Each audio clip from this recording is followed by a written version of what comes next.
ፀጉርን አበላልጦ መቁረጥና ሱሪ ማስጠበቅ። ፀጉርን በተመለከተ አንድ መስተካከል ያለበት ነገር አለ። ከዚህ በፊት በአጋጣሚዎች ፀጉርን ማበላለጥን የሚከለክል ማስረጃ የለም ብዬ ስናገር ሰዎች እንደፈለጉ ከሃዲያንን በሚመሳሰሉበት ሁኔታ ፀጉራቸውን ይቁረጡ ማለት አይደለም።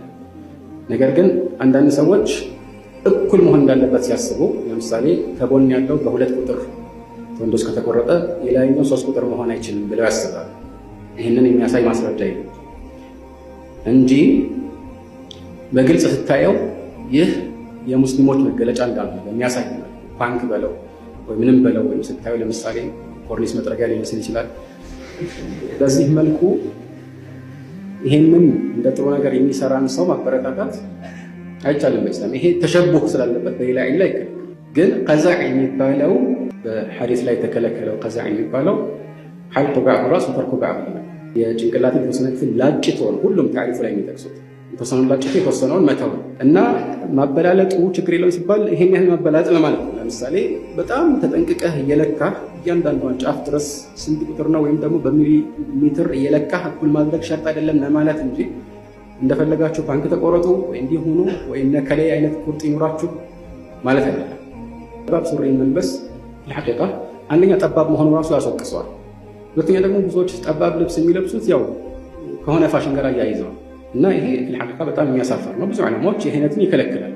يعني ሱሪ መልበስ ይቻላል ሲባል ሰፋ ያለ የሰውን ሀፍረተ ገላ በቅርጽም ደረጃ የማያሳይ ሀፍረተ ገላ ሲባል የግድ ትልቅ ሀፍረተ ገላ ማለት አይደለም። ማለት በዋነኝነት የተከለከለው አውራህ ሙገለጣ ማለት ብቻ አይደለም።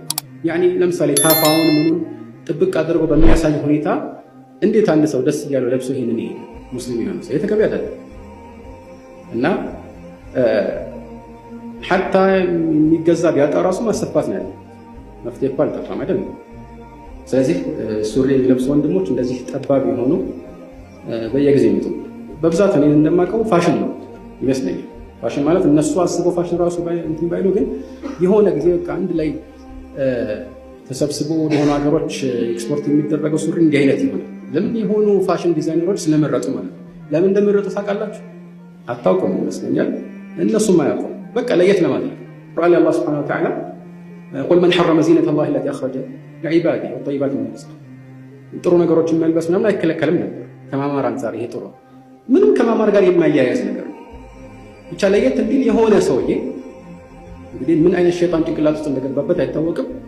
ልብሶቹን ቀዳዶ ምን ብሎ አንዱን ከላይ አንዱን ከታች አድርጎ እንደሆነ ጊዜ ያወጣዋል። ግን የሆነ ስም ስላለው ብቻ ማሻአላህ ተብሎ ሰዎች ያንን ይከተሉ። ምን ማለት ነው?